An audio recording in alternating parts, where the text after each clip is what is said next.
हाय मेरे युवा तुर्को, आप सबका दिल से स्वागत है। तो निश्चित रूप से हम जानते हैं कि this is time for commencement of result of different competitive exams.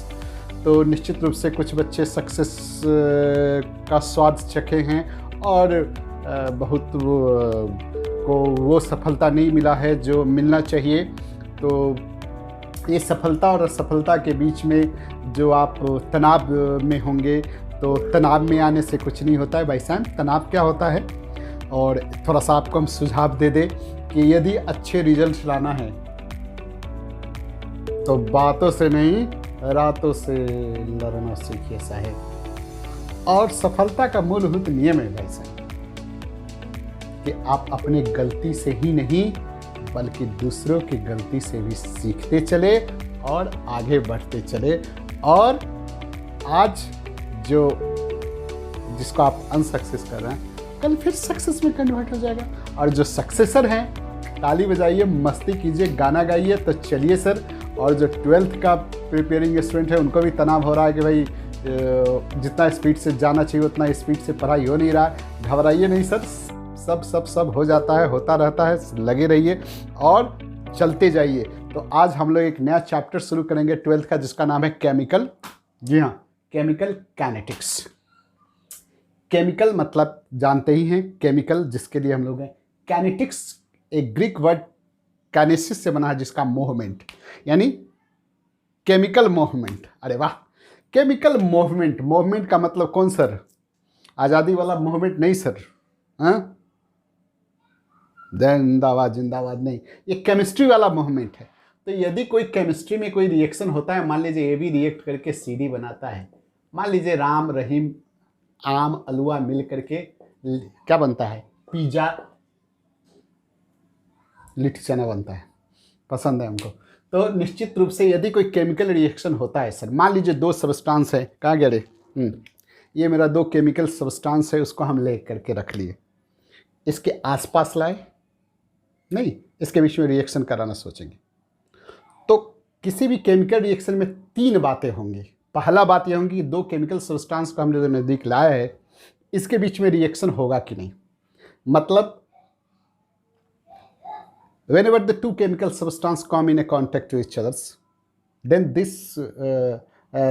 that reactant react each other or not, यानी the reaction between them spontaneous or not। spontaneous होगा या नहीं होगा, होगा कि नहीं होगा, पहला सवाल यही है। नहीं होगा तो फेंक दो, यदि होगा कि नहीं होगा, इसका पता हम लोग डेल्टा जी यानी गिब्स फ्री एनर्जी के आधार पर, इसका गिब्स फ्री, इसका गिब्स फ्री एनर्जी जोड़ करके पता करेंगे भैया इस दोनों के बीच में रिएक्शन होगा कि नहीं। और ये स्टडी हम कहाँ करते हैं? थर्मोडायनेमिक्स में करते हैं। ठीक है, पहला बात तो ये होगा कि ये रिएक्शन इसके बीच में होगा कि नहीं। ठीक है, तो मान लीजिए कि होगा, हो गया है ना, हमने गिब्स फ्री एनर्जी थर्मोडायनेमिक्स के आधार पर हमने पता कर लिया कि नहीं रिएक्शन होगा। तो चलिए, तो दूसरा बात इससे रिलेटेड हमको क्या जानकारी लेना है? दूसरा बात जानकारी ये लेना है कि यदि रिएक्शन हुआ है तो before achieving equilibrium how much amount of reactant get converted to product, यानी what is the extent of reaction, इसका कितना कन्वर्सन हुआ है रिएक्टेंट से प्रोडक्ट, प्रोडक्ट से बिफोर अचीविंग इक्विलिब्रियम। इसको हम कहाँ पढ़ते हैं? केमिकल इक्विलिब्रियम में पढ़ते हैं। ठीक है, और तीसरा बात इससे जो रिलेटेड होगा किसी भी केमिकल रिएक्शन से कि what is the speed of reaction. नहीं, यदि हुआ है, पहला हम क्या किए थे, होगा कि नहीं होगा। तो नहीं होगा तो कोई बात नहीं, होगा तो हम कैसे होगा या नहीं होगा, this is determined by Gibbs free energy thermodynamics में पढ़ते हैं। दूसरा, यदि होता है तो how much amount the concentration get changes before achieving equilibrium, यानी how much amount to reactant get converted to product, product get converted to reactant। ये हम लोग किससे आइडेंटिफाई करते हैं, कहाँ पढ़ते हैं? हम लोग केमिकल इक्विलिब्रियम में पढ़ते हैं। दूसरा बात, तीसरा बात हो गया कि यदि ये रिएक्शन हुआ है, रिएक्शन से प्रोडक्ट, प्रोडक्ट से रिएक्टेंट वगैरह, then after the equilibrium achieve किया है, तो what is their rate, what is their speed. और ये हम लोग पढ़ने वाले हैं यहाँ केमिकल कैनेटिक्स, यानी केमिकल मूवमेंट, यानी हम लोग स्पीड ऑफ द रिएक्शन पढ़ने वाले हैं। What is the speed of reaction. तो स्पीड ऑफ रिएक्शन यानी रिएक्शन में क्या होता है सर? तो रिएक्शन में क्या होता है? बहुत सी चीज होता है, कंसंट्रेशन चेंज करता है, कलर चेंज करता है, उसका गैसियस स्टेट चेंज करता है, बहुत सारे स्टेट करते हैं। Major change what happening there, the change in concentration. Mainly क्या होता है, जो चेंज इन कंसंट्रेशन होने के बाद ही और सब कुछ होता है, ठीक है। लेकिन मेनली क्या होता है, चेंज इन कंसंट्रेशन। तो चेंज इन कंसंट्रेशन कैसे होता है भैया बताइए आप। शुरू में क्या होगा, रिएक्टेंट का कंसंट्रेशन घटता है, प्रोडक्ट का कंसंट्रेशन क्या धीरे धीरे ये रिएक्टेंट बहुत रहता है, प्रोडक्ट नहीं रहता। रिएक्शन होता है तो क्या होता है, इसका कंसंट्रेशन घटता है, प्रोडक्ट का कंसंट्रेशन बढ़ता है, नहीं, यानी इसका कंसंट्रेशन घटेगा, इसका कंसंट्रेशन बढ़ेगा, तो यही भी चेंज होता है। तो there is a change in concentration, rate of reaction हो गया।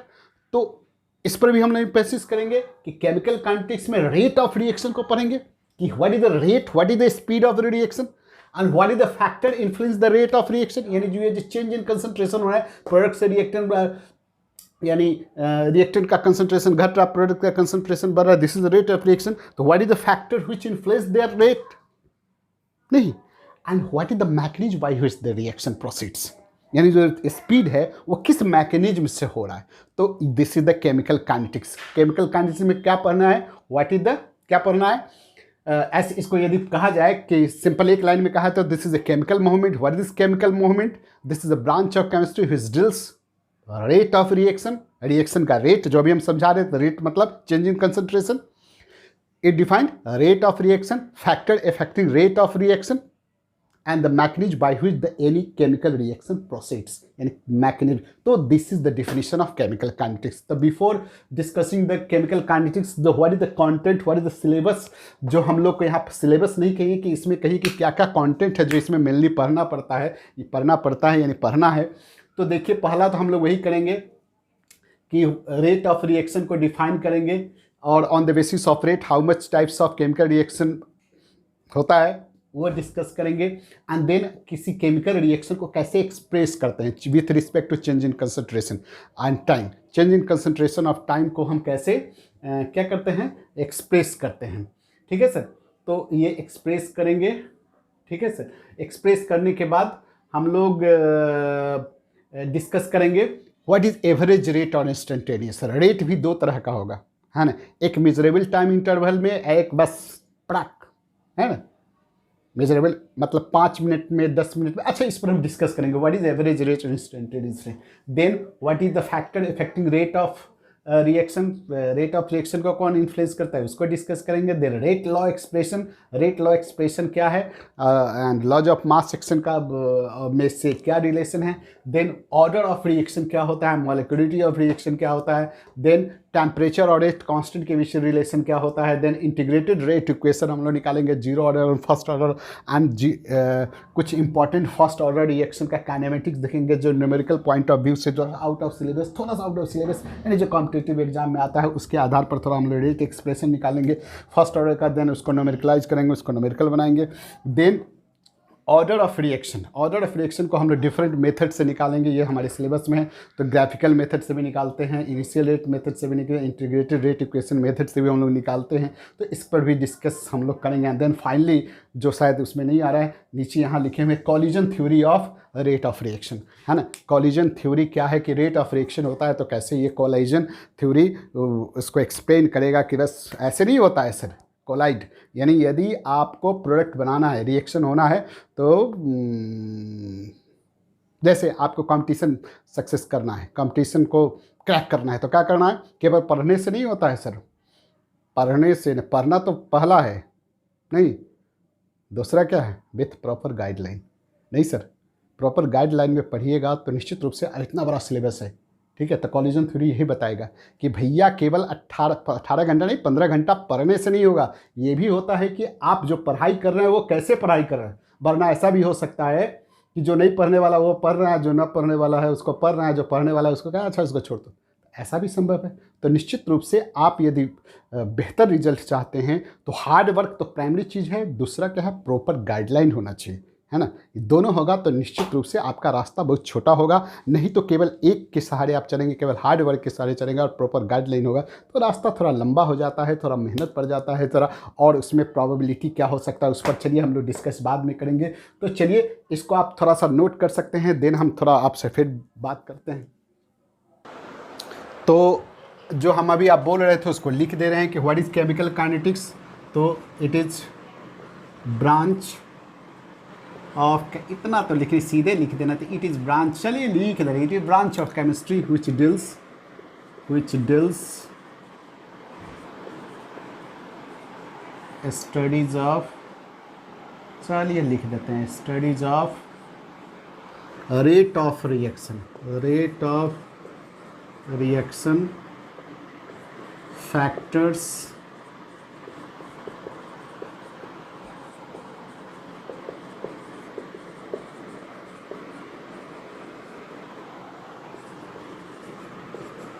and mechanism by which reaction proceeds। देखिए सर, ये केमिस्ट्री का वह ब्रांच है जो क्या डील करता है, स्टडीज रेट ऑफ रिएक्शन को स्टडी करता है, इसको इन factor, the factor affecting rate of reaction, और जो आपको हम बता रहे थे, तो on the basis of rate पर हमको थोड़ा और इन्फेसिस करना है, देखो on the basis of rate the chemical reaction are following types, ठीक है। तो on the basis of rate of reaction,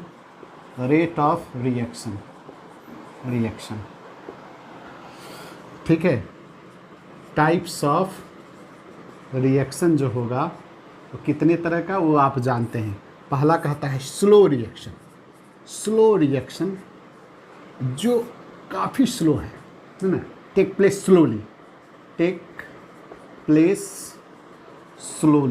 slowly का मतलब है, अरे भैया ऐसा कुछ नहीं है, बस इसमें विदिन क्या कह सकते हैं मंथ्स ईयर, देखिए ये कोई हार्ड लाइन नहीं है सर, है ना, बस यूँ स्लोली, है ना, मंथ्स ईयर etc, ठीक है, जो लगे आवर भी इसमें आ जाता है, within hour, within months, जैसे एग्जांपल है रस्टिंग ऑफ आयरन हो गया, कर्डिंग ऑफ मिल्क हो गया, आपका फॉर्मेशन ऑफ कोल, कोयला जो बनता है अर्थ में, तो इसमें सालों साल समय लगता है। कर्डिंग ऑफ मिल्क का जो जमना, दही जो जमता है तो उसमें कुछ घंटा लगता है। विदिन, आप ऐसे लिख सकते हैं within hours, week, months, year, सब स्लो में आता है भैया, ठीक है।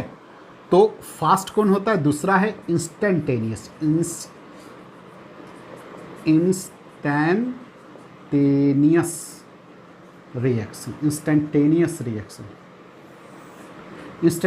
रिएक्शन मतलब take place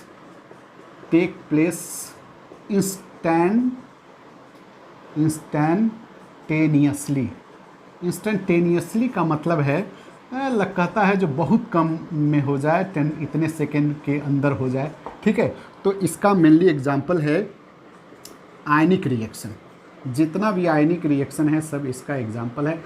fraction of second में जो रिएक्शन हो जाता हो, जैसे आप NaOH में HCl को आप मिला दीजिए तो NaCl और H2 वो बनता है। इसमें क्या होगा, सब आयन सब क्या होता है, ये Na+ OH- ऐसे सब टूटा जाता है आयनिक फॉर्म में, ऐसे सब।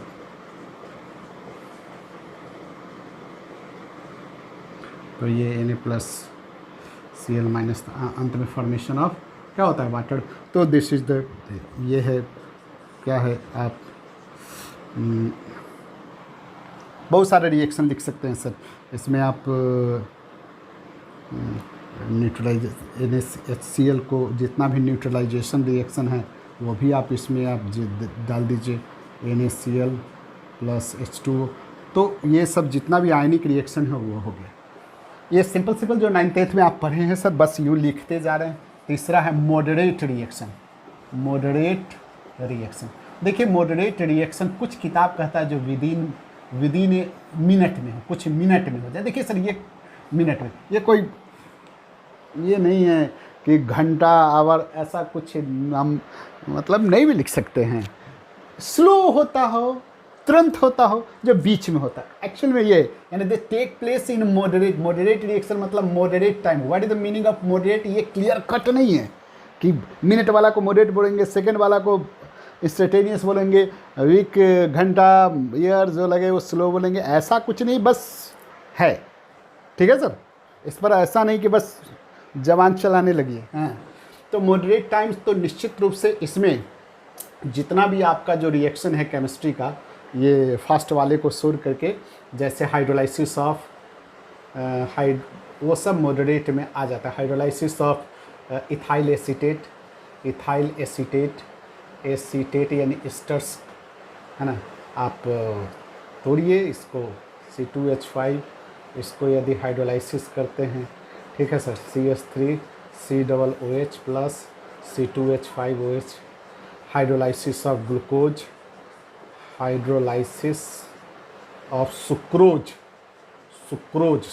को यदि आप C12H22O11 वो हाइड्रोलाइसिस आप करते हैं तो C6H12O6 प्लस C6H12O6 दूगो है ना। ये ग्लूकोज है, ये फ्रुक्टोज है। ये क्या है? सुक्रोज है। आप जानेंगे ये दोनों का क्या है, मोलेकुलर फार्मूला सेम है, लेकिन इसमें फंक्शनल ग्रुप में अंतर होगा, जिसके कारण से ये अलग अलग है। ये सुक्रोज है, तो इसके बारे में आप देखिएगा सर। तो और भी एग्जाम्पल हो सकता है sir, decomposition of ammonium nitrate, है ना, डिकम्पोजिशन ऑफ अमोनियम नाइट्रेट, इसको तोड़िए तो दिस इज़ द N2+2H2O। तो ये सब एग्जाम्पल है मॉडरेट रिएक्शन का। तो सवाल उठता है सर, ये कॉपी कर लीजिए, करना है तो कोई ऐसा कुछ बहुत नहीं है।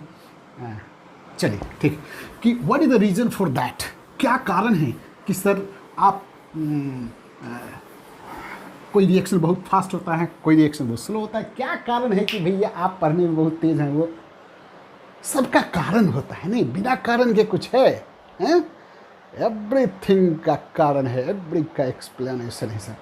तो निश्चित रूप से जब भी आप केमिकल रिएक्शन देखते हैं तो उसमें क्या होता है सर, रिएक्टेंट का बॉन्ड टूटता है, प्रोडक्ट का बॉन्ड बनता है, नहीं तो टूटने बनने में एनर्जी लगता है ना। रिएक्टेंट का बॉन्ड टूटेगा, प्रोडक्ट में जब बॉन्ड बनेगा तो एनर्जी रिलीज होगा। तो टूटने बनने में, तो this is the criteria for difference in energy speed of the reaction. नहीं, टूटने बनने में एनर्जी का जो इन्वॉल्वमेंट है उसका कारण है, मेन कारण वो है। और दूसरा, activation energy required during the formation of reactant to product, this is also कारण है। लेकिन इसका डिस्कशन, तो चलिए सिंपल सा बात याद रखिए कि आयनिक रिएक्शन में जो बॉन्ड टूटता है और बॉन्ड बनता है, वो ऑलरेडी आयन के फॉर्म में रहता है, उसमें एनर्जी का ज़्यादा इन्वॉल्वमेंट नहीं है, आसानी से हो जाता है। और समय क्या एनर्जी तोड़वे रे लेवे रे मरवे रे इन्वॉल्व होता है। दैट्स वाई इस सबका कारण है कि वो डिफरेंट होता है स्पीड सबका। तो अगेन हम लोग देखते हैं कि अब हम लोग को देखना है कि what is rate of reaction. ठीक है सर, ये मेन है कि व्हाट इज़ रेट। चलिए सर, आप चले जाते हैं, कहाँ जाते हैं? सब्जी मंडी में जाते हैं। रेट ऑफ रिएक्शन, आप सब्जी मंडी में जाते हैं और सब्जी वाले से 50 रुपये का गुपचुप खा जाइएगा, अपने साथ दूसरे को खिलाइएगा, लेकिन सब्जी वाला से चाहते हैं ना कि 2 रुपया कमा दे, 1 रुपया नहीं तो 8 आना भी कमा दे, तो कितना खुश हो जाते हैं कि आप तो 1 रुपया कमा लिए। नहीं, आप क्या कहते हैं? वहाँ जाते हैं, सब्जी वाले से कहते हैं या वाली से कहते हैं, ओ भैया ये भिंडी के रेट कैसे है? 30 रुपये किलो। तो कह रहे ऐसे कैसे हो सकता है? सवेरे ये देकर 20 रुपये रेट रही, आज रेट अब इतने दिन में बढ़ गए। ठीक है, ऐसा होता है ना सर। तो रेट, वहाँ रेट का क्या मतलब है? Cost by time. यानी आप कहना चाहते हो एक दाम सवेरे इतना रुपये किलो रही, अभी इतना कैसे हो गए? नहीं, तो रेट को टाइम से रिलेटेड। जैसे आप स्पीड गाड़ी का चलाते हैं, नहीं खूब स्पीड से चलाते हैं भाई, खूब चलाते हैं ना, कम चलाइए, हाँ तो चलाते हैं, तो स्पीड ऑफ द व्हीकल, नहीं या रेट ऑफ द व्हीकल, क्या डिस्टेंस ट्रेवल पर यूनिट टाइम। अरे उस दिन तो इतना स्पीड रेट में चलवत रहिए, तो रेट का मतलब इतना, माने पर मिनट में जो स्पीड आप कवर करते थे, डिस्टेंस ट्रेवल करते थे, वो ज़्यादा था, नहीं रेट ज़्यादा था। तो निश्चित रूप से यहाँ क्या होगा रेट ऑफ रिएक्शन में? मान लीजिए ए से ये बी में बना से, ये रिएक्टेंट है, ये प्रोडक्ट है। अभी आप जस्ट देखे हैं कि इसका कंसंट्रेशन डिक्रीज करता है, इसका कंसंट्रेशन बढ़ता है। तो इसका कंसंट्रेशन चेंज होता है या इसका कंसंट्रेशन जो चेंज होता है समय के साथ, दिस इज द रेट। ये अलग बात है कि समय के साथ, टाइम के साथ इसका कंसंट्रेशन चेंज कैसा होता है, डिक्रीज होता है। इसका कंसंट्रेशन क्या होता है, समय के साथ इंक्रीज करता है। होता है कि नहीं, कि एग्जांपल देकर बैठा दे, चलिए बता देंगे, समझ गए। तो क्या लिखेंगे, लिखिए रेट ऑफ रिएक्शन क्या है, change in concentration, change in concentration of reactants या products per unit time, this is the rate. या आप चेंज जो है यहाँ, चेंज कैसा है sir, decrease in a concentration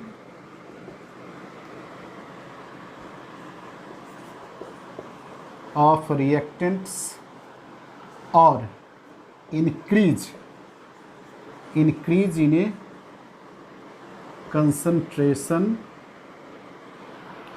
of product per unit time. यानी ये जो इंक्रीज डिक्रीज है, ये चेंज को हमने क्या कर दिया कि इसका कंसंट्रेशन समय के साथ डिक्रीज करता है, तो चेंज यहाँ कैसा होता है, डिक्रीज होता है। जबकि प्रोडक्ट का समय के साथ कंसंट्रेशन क्या होता है, इंक्रीज होता है। चेंज के बदले हमने यहाँ ये लिख दिया। अब आप देखिए कि कंसंट्रेशन है, ठीक है सर, कंसंट्रेशन को क्या करेंगे, ठीक है। तो जनरल हमारे केमिस्ट्री में क्या रिएक्शन इक्वस फॉर्म में होता है, तो इक्वस में कंसंट्रेशन को एक सोल्यूशन आप पढ़ें, डिफरेंट सारा यूनिट है सर, मोलालिटी, मोल, परसेंटेज, मोलालिटी, एक भाड़ा पड़ा हुआ है नहीं। उसमें से आपको यदि रिएक्शन इक्वस स्टेट में होगा, इन ए केस ऑफ इक्वस स्टेट, आप कंसंट्रेशन एक्सप्रेस्ड इन मोलारिटी, यहाँ आपको मोलारिटी में लीजिएगा, जिसको आप बोलते हैं molar concentration, molarity per unit. और यदि गैसियस स्टेट में होगा तो concentration expressed in partial pressure में लेंगे, ठीक है हैं, जिसका यूनिट जो होगा, यूनिट क्या होगा, मोलर कंसंट्रेशन का क्या होता है, मोलर कंसंट्रेशन का मोल पर लीटर,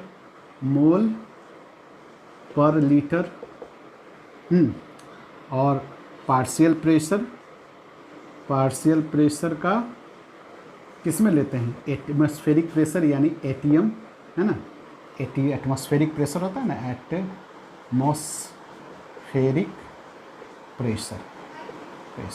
एटमॉस्फेरिक प्रेशर जिसको एटीएम हम लोग लिखेंगे। तो ये हो गया हमारा क्या चीज़, कि कंसंट्रेशन को कैसे एक्सप्रेस करते हैं हम लोग, कैसे यूनिट में लेते हैं, है ना। मोलारिटी को किस में लिए, पार्शियल प्रेशर को किस में लिए।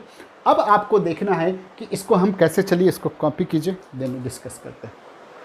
जरा देखिए, आप डिफिनीशन तो जान लिए, लेकिन इसको गौर से ज़रा देखिए। रिएक्टेंट और प्रोडक्ट के केस में, जैसे देखिए ए से बी में चेंज होगा, ये मेरा रिएक्टेंट है, ये मेरा प्रोडक्ट है, ठीक है। अब देखिए, मान लीजिए टाइम टी, मान लीजिए 5 सेकेंड है, उस समय इसका कंसंट्रेशन A1 था। T2 टाइम मान लीजिए 10 मिनट के बाद इसका कंसंट्रेशन A2 हो गया। वैसे ही इसका भी कंसंट्रेशन मान लीजिए टाइम T1 में 5 मिनट में इसका कंसंट्रेशन तो उस समय कुछ नहीं रहा होगा, हाँ, लेकिन मान लीजिए 5 मिनट के बाद, है ना, मान लीजिए 5 मिनट के बाद इसका कंसंट्रेशन B1 था, और 10 मिनट के बाद, मैं T2 के बाद इसका कंसंट्रेशन B2 हो गया। मेरा कहने का मतलब है कि T1 समय में, मतलब एक खास टाइम में कंसंट्रेशन 1 है और कुछ समय के बाद उसका कंसंट्रेशन ये हो गया। हम इनिशियल नहीं कह रहे हैं, हम कह रहे हैं कि कुछ समय के बाद T1 समय के बाद इसका कंसंट्रेशन B1 हुआ और उस समय के बाद ये, हम इनिशियल और फाइनल ये सब नहीं बोल रहे हैं। तो बताइए इसका रेट क्या होगा, rate of reaction, rate of reactant, rate of reaction, rate ऐसे लिख रहे हैं, एक minute sir, rate of reaction किसका, रिएक्टेंट का, रिएक्टेंट, रिएक्टेंट मतलब रिएक्टेंट लिखने की जरूरत है ए का। क्या होगा, चेंज इन कंसंट्रेशन पर यूनिट टाइम। चेंज का मतलब कैसे होगा, फाइनल कंसंट्रेशन, फाइनल कंसंट्रेशन मेरा क्या है A2 है, में से इनिशियल कंसंट्रेशन A1 को आप घटाएंगे, ऐसे ना चेंज निकलता है T2 माइनस T1, यानी फाइनल कंसंट्रेशन होता है ना सर, फाइनल कंसंट्रेशन में से आप इनिशियल कंसंट्रेशन, जो इनिशियल कंसंट्रेशन मतलब जो शुरू से जहाँ से शुरू किए थे वो बाई फाइनल टाइम जहाँ तक लेना है, और ये इनिशियल टाइम जहाँ से आप शुरू किए थे, ये हो गया नहीं। तो आप इसको सीधे क्या कर देते हैं, इसके delta A by delta T, ठीक। अब वैसे ही एक चीज़ यहाँ याद रखना है कि कुछ बुक में क्या करेगा कि रिएक्टेंट के केस में क्या होता है कि रिएक्टेंट का कंसंट्रेशन क्या होता है, डिक्रीज करता है। एक तो क्लियर हो गया। दूसरा, रिएक्टेंट का कंसंट्रेशन क्या होता है, क्या होता है, रिएक्टेंट डिसअपीयर करता है या डिकम्पोज करता है। तो दैट्स वाई कहीं कहीं क्या करेगा, कहीं कहीं क्या यूज होता है कि रेट ऑफ रिएक्शन यहाँ के बदले ऐसे कर देगा, rate of decomposition, rate of decomposition ऐसे भी हो सकता है लिखा हुआ, या रेट ऑफ डिसअपीयरेंस, डिसअपीयरेंस है ना। रिएक्टेंट के केस में ये शब्दावली है, ये शब्द है जो यूज करेगा, ठीक है। क्या कर सकता है, सिंपली रेट ऑफ रिएक्शन भी रख सकता है, या डिकम्पोजिशन रख सकता है, या डिसअपीयरेंस रख सकता है, ठीक। वैसे ही रेट ऑफ रिएक्शन, एक चीज़ यहाँ याद रखना है कि इसके रेट लिखने के समय हम एगो माइनस लगा देते हैं, ठीक है। क्यों माइनस लगाते हैं, पहले इसका लिख ले, आपको डिस्कस है। रेट ऑफ रिएक्शन किसका, बी का। वैसे ही क्या करेंगे हम लोग, B2 फाइनल, फिर इनिशियल कंसंट्रेशन, फिर T2 माइनस T1, ये क्या है फाइनल कंसंट्रेशन, फिर इनिशियल कंसंट्रेशन, ये मेरा क्या है डेल्टा, जी हाँ ऐसे लिख दी, लेकिन यहाँ हम लोग माइनस नहीं लगाएंगे, ठीक है सर। और इसके केस में क्या लिखेगा, सो देखिए, rate of appearance generally use होता है, अपीयरेंस, रेट ये अपीयर हो रहा है, तो रेट ऑफ रिएक्शन के बदले अपीयरेंस, और यहाँ डिसअपीयरेंस, ठीक है। तो रिएक्टेंट के जब भी कोई होगा तो उस समय रेट ऑफ रिएक्शन, मान लीजिए रिएक्टेंट मतलब कुछ है तो उसको अमोनिया है मान लीजिए, डिकम्पोज कर रहा है, मान लीजिए कि अमोनियम नाइट्रेट है, तो उसके केस में what is the rate of disappearance of ammonium nitrate, बना कौन चीज़ N2, तो कहेगा what is the rate of appearance, यानी प्रोडक्ट के केस में अपीयरेंस है ना, और रिएक्टेंट के केस में डिसअपीयरेंस, किसके बदले, रिएक्शन के बदले यूज किया जाता है, इस बात का ध्यान रखिए। चलिए, और एक और दूसरा बात हमने लिखा कि रेट ऑफ रिएक्शन, रिएक्टेंट के केस में उसके एक्सप्रेस करते समय हम लोग क्या कर देते हैं, माइनस साइन लगा देते हैं, जबकि यहाँ माइनस साइन नहीं लगाते हैं। तो आप याद रखिएगा कि रेट ऑफ रिएक्शन जो होता है, रेट ऑफ रिएक्शन ऑलवेज भी पॉजिटिव, इज ऑलवेज पॉजिटिव होता है ना। तो पॉजिटिव होता है, ये पॉजिटिव है तो आप निगेटिव नहीं लिख सकते हैं, तो आप निगेटिव भी आएगा तो उसको पॉजिटिव कर देना। कैसे, निगेटिव को पॉजिटिव, पॉजिटिव को निगेटिव करना पड़ता है। कैसे करना पड़ता है, चलिए सर इसको आप लिख लिए तो हम इसको ऐसे मिटा दें। हाँ, जैसे सर देख लीजिए, हम कल्पना करते हैं, कल्पना तो आप लोग ही करते हैं ना सर। मान लीजिए 5 मिनट जब हमारा समय था, ये 100 मोल पर लीटर था कंसंट्रेशन, कल्पना है सर, ये इमेजिनेशन है। 10 मिनट के बाद ये 80 मोल पर लीटर हो गया, 15 मिनट के बाद ये 60 मोल पर लीटर हो गया, 20 मिनट के बाद ये 40 मोल पर लीटर। ये 5 मिनट पर मान लीजिए कि ये 0 था, 5 मिनट के बाद न है, 5 मिनट के बाद मान लीजिए कि ये 20 हो गया, 10 मिनट के बाद ये 40 हो गया, 15 मिनट के बाद ये 60 हो गया, 20 मिनट के बाद ये कितना 20 लिए ना, 20 40 60 ये 80 हो गया, ऐसे ले लीजिए। ठीक है सर। तो देखिए हम आपसे पूछेंगे कि इसका रेट बताइए, रेट ऑफ डिसअपीयरेंस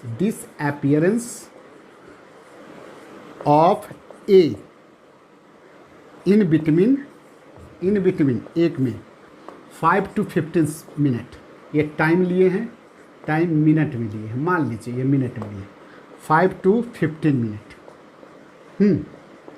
ठीक है। तो आप क्या करेंगे sir, rate of disappearance equal to क्या करेंगे आप, फाइनल कितना 15 मिनट, ये क्या करेंगे 60 ले लिए फाइनल कंसंट्रेशन, इनिशियल कंसंट्रेशन मेरा कितना है 100, ये 5 मिनट पे लिए हुए हैं। ठीक है सर। चलिए 80, ठीक है। और यहाँ टाइम हम लोग क्या लिए 15:05, तो ये कितना हो गया सर, देख रहे हैं ये -40 और ये कितना हो गया 10। तो देख रहे हैं सर ये माइनस में आ रहा है, माइनस में आ गया। ये आप इसको कट भी कर दीजिएगा तो क्या आ जाएगा -4 आएगा, -4 आएगा।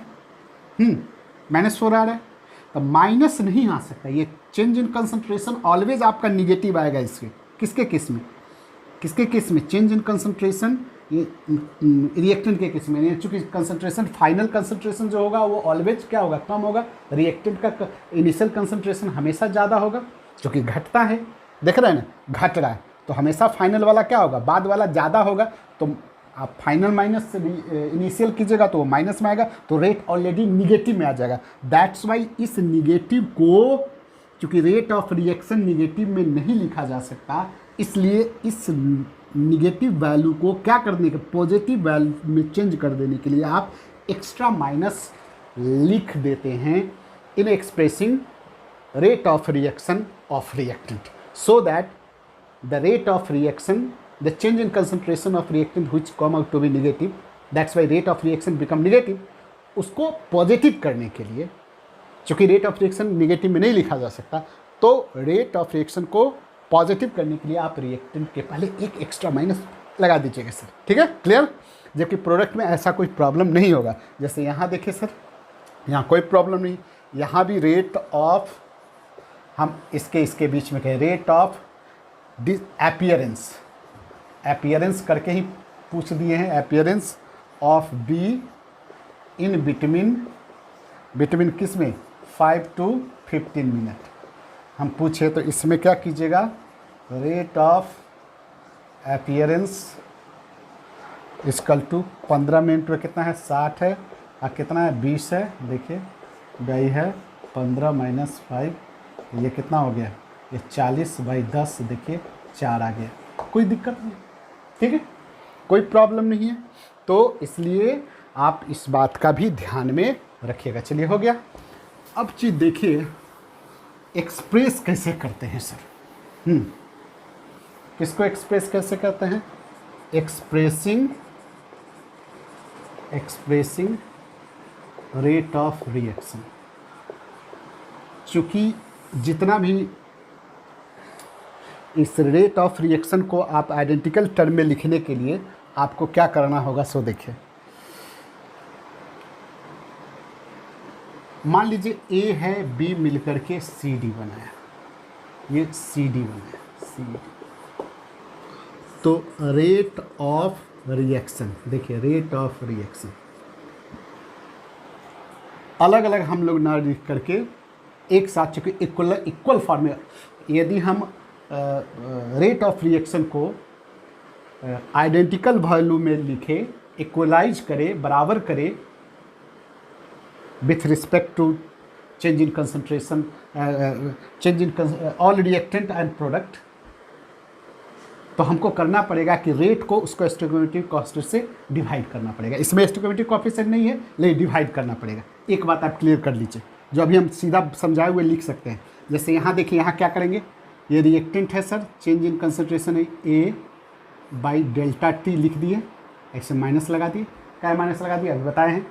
फिर प्रोडक्ट में से ही सॉरी ये भी रिएक्टेंट है, ऐसा लिख करके देखिए माइनस लगा दिए, हो गया।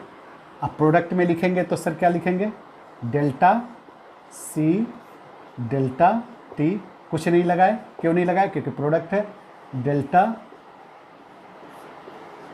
कुछ नहीं लगा। एक दूसरा देखिए सर, यदि हम यहाँ कॉफिशिएंट ये सब लगा दें,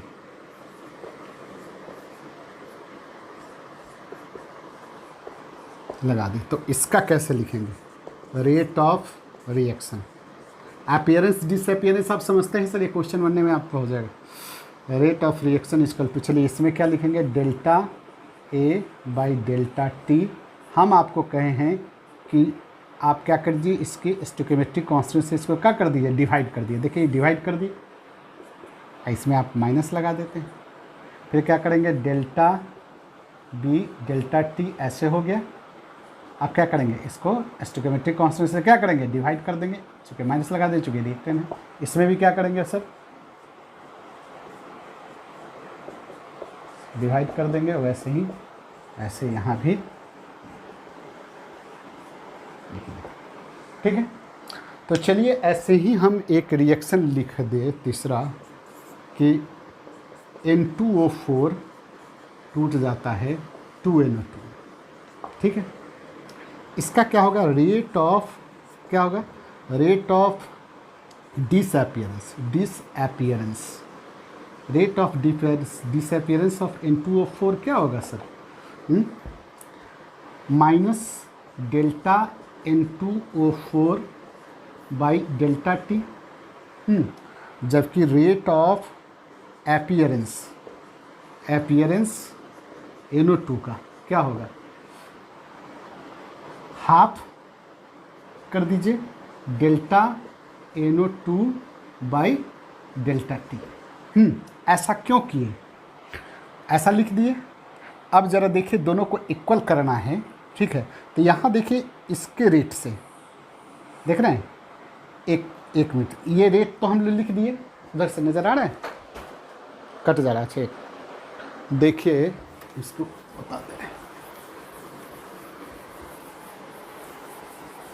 इसी आधार पर हम एक तीसरा एक एग्जाम्पल आपको देखें कि N2O4 से 2NO2। अब यहाँ देखिए रेट ऑफ रिएक्शन, अलग अलग लिखेंगे तो अपीयरेंस डिसअपीयरेंस करके लिख लेते, वो आपको पता है। Rate of reaction equal to, इसके केस में लिखेंगे तो क्या होगा, डेल्टा O4, देखिए ऐसे, delta N2O4 by delta T। Product के केस में ये देखिए हाफ कर रहे हैं, दे रहे हैं, क्यों हाफ कर रहे हैं, देखिए ऐसा क्यों कर रहे हैं सर, यहाँ देखिए इससे इसका रेट क्या है, डबल है। रेट ऑफ ये जो है, ये रेट ऑफ डिसअपीयरेंस से इसका रेट ऑफ अपीयरेंस क्या है, रेट ऑफ अपीयरेंस क्या है, डबल है।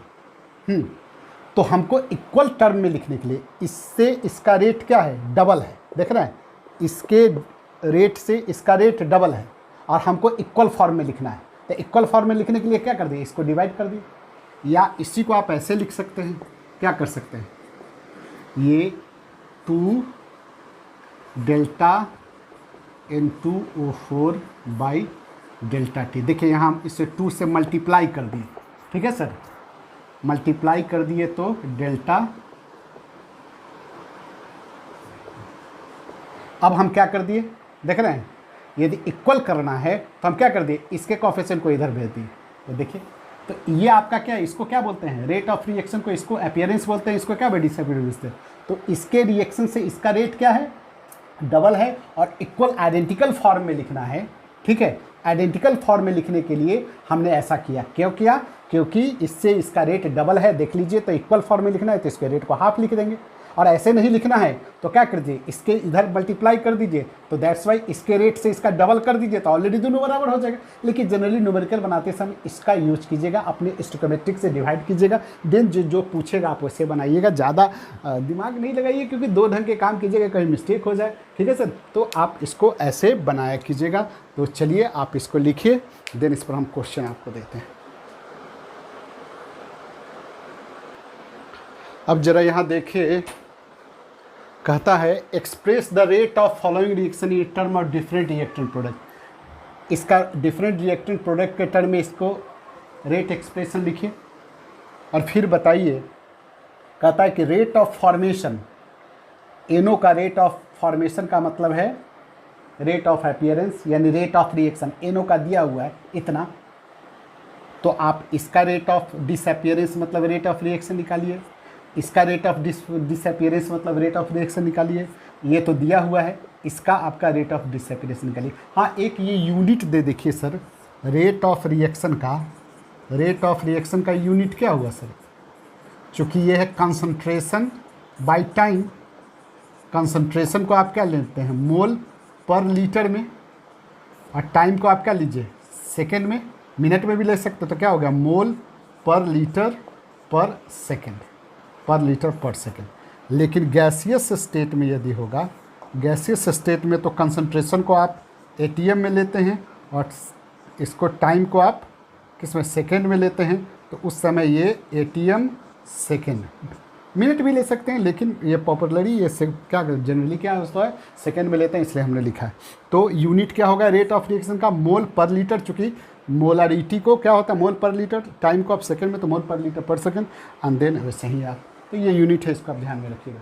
तो चलिए सर, आप पहला तो काम कीजिए कि इस रिएक्शन को लिखिएगा, तो रेट ऑफ रिएक्शन, देखिए रेट ऑफ रिएक्शन कैसे लिखेंगे, 1/4 नहीं सर इंटू माइनस डेल्टा NH3/डेल्टा T इक्वल टू, देखिए 1/5 इंटू डेल्टा O2/डेल्टा T हो गया, फिर इक्वल टू 1/4 डेल्टा NO/डेल्टा T इक्वल टू 1/6 डेल्टा।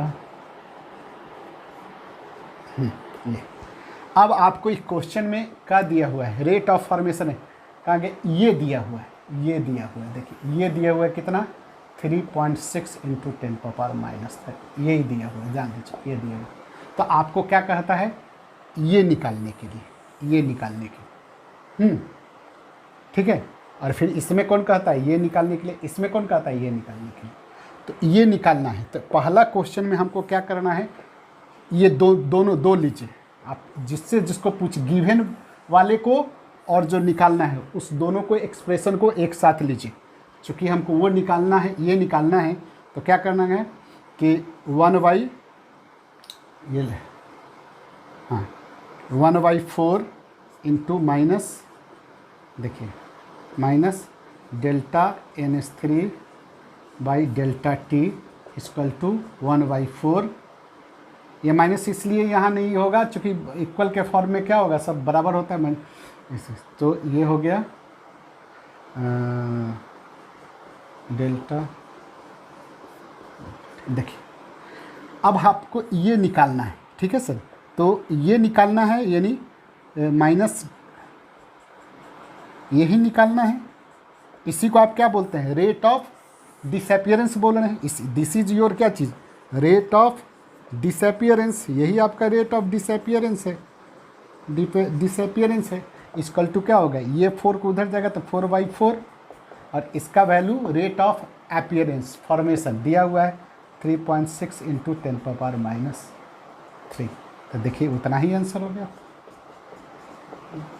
वैसे देखने ही से दोनों का बराबर लग रहा है ना, लेकिन हम आपको मेथड बताएं कि कैसे इसको, जिसको निकालना है वो दोनों को आप लीजिएगा, देन ऐसे क्रॉस मल्टीप्लाई कैसे निकालेगा। ठीक, क्लियर। इसको मिटाइए, कॉपी कर लीजिए। चलिए अब आपको किसको निकालना है, ये O2 को निकालना है। तो फिर O2 को निकालना है तो आप क्या कीजिएगा, दूसरा में 1/5 into delta O2 by delta T, फिर आपको 1/4 इंटू जो क्वेश्चन में दिया हुआ है उसको हम ले लिए। ठीक है सर, ये आपको निकालना है, देख रहे हैं डिसअपियरेंस। तो क्या करेंगे sir, delta T equal to ये 5/4 इंटू इसका वैल्यू अपीयरेंस दिया हुआ है 3.6 इंटू 10⁻⁻13। चलिए इसको कैलकुलेट करके जो आए सो लिख लीजिए। ठीक है सर, ये हो गया। अब ये निकालना है क्या चीज़, H2O के साथ, H2O के साथ निकालना है अपीयरेंस। तो हम ये दोनों को लेंगे, क्या लेंगे, 1/3 1/6 into delta H2O by delta T 1/4 delta NO by delta T, यही हमको निकालना है। ये रेट ऑफ अपीयरेंस कहलाता है यहाँ, delta H2O by delta T. तो दिस इज़, ये 6 उधर चला जाएगा, 6/4 into delta NO by delta T, और इसका वैल्यू आपको दिया हुआ है 6/4 इंटू 3.6 इंटू 10⁻⁻13। कैलकुलेट, काट कूट उसको कट कीजिए, देन जो आता है आप उसको क्या कर लीजिएगा, लिख दीजिए। वो आ गया, जो इसको क्या कर दीजिएगा, ये 6 को इधर भेज दिए, नहीं यही निकालना है। दिस इज योर, ये क्या है आपका, this is rate of appearance, rate of appearance किसका, H2O का। तो इसके कोफिशिएंट को इधर भेज दिया, देन ये तो आपको गिवन।